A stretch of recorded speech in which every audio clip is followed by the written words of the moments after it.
कुमारी मायावती जी और चंद्रशेखर आज़ाद एक मंच पर आ गए। दुनिया का कोई भी शक्ति नहीं है जो सत्ता में आने से रोक सकती है, मैं दावे के साथ ठोक कर कह सकता हूं। क्योंकि देखिए, बहन जी जो है देश के सबसे बड़े प्रदेश उत्तर प्रदेश में 4 बार मुख्यमंत्री रही हैं और उसका उनको अनुभव है। चंद्रशेखर आज़ाद एकदम युवा हैं, एकदम रौबदार मूछे हैं, मतलब कह सकते हैं कि आक्रामक छवि वाले नेता हैं और पूरे देश भर में एक यूथ आइकॉनिक लीडर के रूप में चंद्रशेखर आज़ाद जी को देखा जाता है। तो बहन जी के पास अनुभव है, चंद्रशेखर आज़ाद के पास ऊर्जा है, और जिस दिन ये ऊर्जा और अनुभव एक साथ आ गया उस दिन जानिए कि इस देश में क्रांति लाने से जो है कोई नहीं रोक सकता। स्टेट छोड़ दीजिए सुनील जी, सेंटर की बात करें, सेंटर में जो है हमारी गवर्नमेंट होगी, यानी बहुजन समाज की गवर्नमेंट होगी। चंद्रशेखर आज़ाद और जो बहुजन समाज पार्टी है इसकी मिली जुली जो है सरकार केंद्र सरकार में होगी। लेकिन ये तभी संभव हो पाएगा जब दोनों पार्टी जो है एक मंच पर आ जाए तब। क्योंकि देश में लोकसभा चुनाव खत्म हो गया है, लेकिन 2025 में बिहार में विधानसभा चुनाव होने वाला है, 2027 में उत्तर प्रदेश में विधानसभा चुनाव होने वाला है। लेकिन तमाम जितने भी रीजनल पार्टियां हैं सभी पार्टियां अपने अपने कामों में जुट गई हैं विधानसभा चुनाव के लेकर। लेकिन इसी मुद्दे पे हम बात करेंगे कि बहुजन समाज में 2 बड़ी सबसे पार्टियां हैं, यानी बीएसपी बहुजन समाज पार्टी और आज़ाद समाज पार्टी। जो आज़ाद समाज पार्टी के जो राष्ट्रीय अध्यक्ष हैं चंद्रशेखर आज़ाद जी फिलहाल में नगीना आने से सांसद हैं।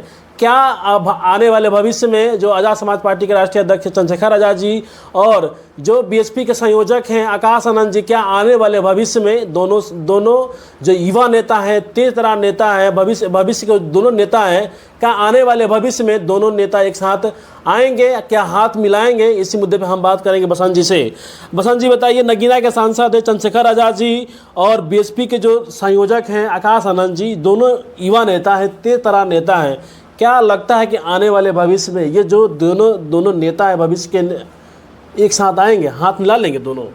देखिए, हाथ मिलाना अगर ये लोग को व्यक्तिगत के तौर पर बात करें तो ईगो आ रहा है हाथ में। लेकिन अगर सामाजिक मजबूरी को देखें तो जिस तरीके से आज हालात पूरे बहुजन समाज का है, खासकर शोषित और वंचित और दलित मुसलमान समाज का है, इस स्थिति को देखते हुए चाहे बहुजन समाज पार्टी हो या फिर चंद्रशेखर आज़ाद की पार्टी जो आज़ाद समाज पार्टी हो, अब एक मंच पर आना जो है ज़रूरी और मजबूरी दोनों बन गया है। क्योंकि आप देख रहे हैं किस तरीके से जाति के नाम पर लोगों का शोषण हो रहा है।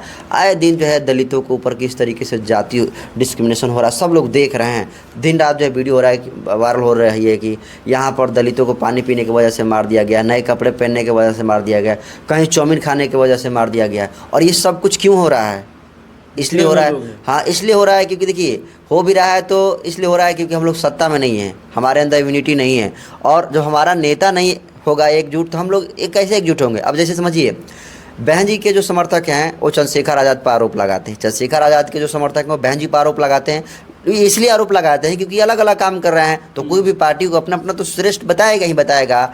लेकिन अब सोचिए कि जो आरोप चंद्रशेखर आज़ाद के समर्थक बीएसपी पर लगाते हैं, बीएसपी के समर्थक चंद्रशेखर पर लगाते हैं, लेकिन अगर बहुजन समाज पार्टी और आज़ाद समाज पार्टी एक मंच पर आए तो सोचिए कितना बड़ा करवा ये आगे तेज़ी गति से जाएगा। और मैं तो लिख कर देता हूँ, खुलेआम आपके वीडियो के माध्यम से कह देता हूँ कि जिस दिन आज़ाद समाज पार्टी और बहुजन समाज पार्टी यानी बहन कुमारी मायावती जी और चंद्रशेखर आज़ाद एक मंच पर आ गए, दुनिया का कोई भी शक्ति नहीं है जो सत्ता में आने से रोक सकती है, मैं दावे के साथ ठोक कर कह सकता हूं।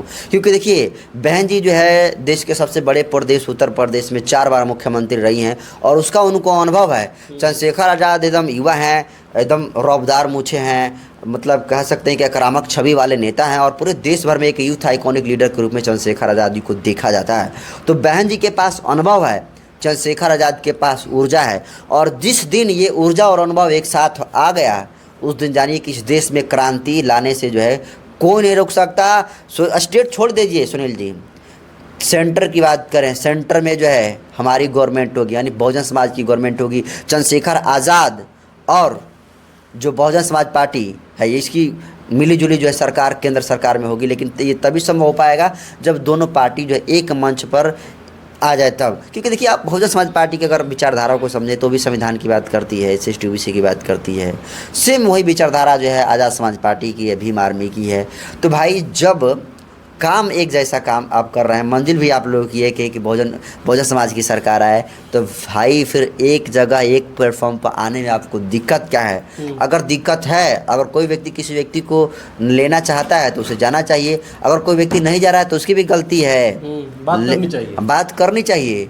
लेकिन अगर ये सिर्फ कहने भर है तो समझिए कि गलती जो है दोनों तरफ का है, और आप लोग अंत तक समाज को जो है कूटने पर आप ही लोग मजबूर कर रहे हैं। आज समाज कुटा रहा है, मरा रहा है, रेप हो रहा है, हत्या हो रहा है, बलात्कार हो रहा है। आज समाज पर ऊपर जितने भी तरह के जुल्म उठाए जा रहे हैं, उसके सबसे बड़ा जिम्मेदार ये नेता हैं, क्योंकि ये नेता जो है एक मंच पर आ नहीं रहे हैं और सरकार में नहीं आ रहे हैं, जिसके वजह से क्या हो रहा है कि अगर हमारा नेता अगर सरकार में होता तो निश्चित तौर पर हमारी अपनी बात होती, हमारे ऊपर जुल्म जाती होती तो हमारा नेता आवाज़ उठाता। अब जैसे सपोज समझिए चंद्रशेखर आज़ाद सड़कों पर लड़ाई जो है लड़ते थे, तमाम लोगों को उम्मीद बने और सांसद बन गए। संसद भवन में चमार रेजिमेंट की मांग उठाने वाला आज तक कोई व्यक्ति पैदा हुआ?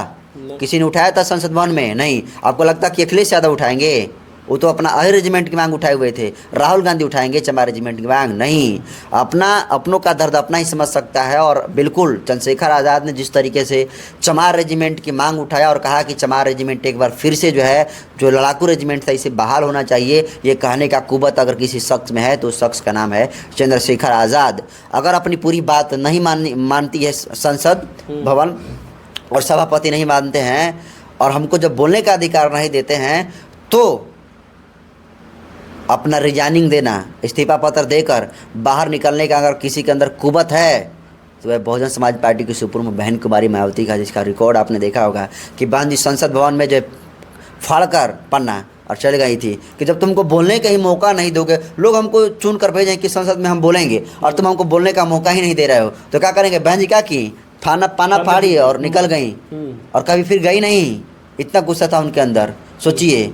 तो ये ऐसे किया जाता है नेतृत्व। चंद्रशेखर आज़ाद और बहन जी जैसे नेतृत्व किए ना, अभी चूँकि बहन जी तो पुरानी हो चुकी हैं, बुजुर्ग हो चुकी हैं, अपने हिस्से का उन्होंने लगभग काम कर लिया है। आज अगर बीएसपी पिछड़ रही तो उसकी जिम्मेदारी बहुजन समाज पार्टी की सुप्रीमो बहन जी नहीं है।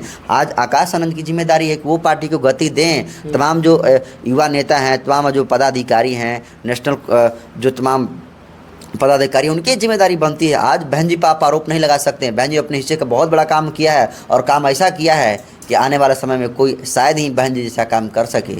लेकिन चंद्रशेखर आज़ाद आपने देखा कि संसद में चमार रेजिमेंट की मांग उठाया। जब बहन जी संसद में दहाड़ती थी तो आप देखते थे क्या हुआ। तो अपने लोग रहेंगे तो अपनी बात होगी, अपने लोग नहीं रहेंगे तो फिर इसी तरीके से मराते पिटाते रहेंगे। सोचिए कि अगर चंद्रशेखर आज़ाद जैसे लोग बहुमत में अगर जीत कर गए होते तो जैसे मन तैसे संसद भवन को हाईजैक करके जिस पर कहते कि नहीं ये कानून पारित होना चाहिए दलितों के लिए, नहीं तो फिर हम बाहर संसद भवन के बैठ जाएंगे और उठाना मुश्किल हो जाएगा। सभापति को बोलने का मौका नहीं देते कि नहीं हमारी पहले बात ये सुनिए, माइक तुम काट दो, म्यूट कर दो, लेकिन हिलने वाला नहीं है। टाइम पीरियड ख़त्म हो जाएगा फिर भी जो बैठा रहेंगे संसद भवन में कि हमारी मांगे पूरी करो तब हम जाएंगे। लेकिन अकेले चंद्रशेखर आज़ाद जी क्या कर सकते हैं?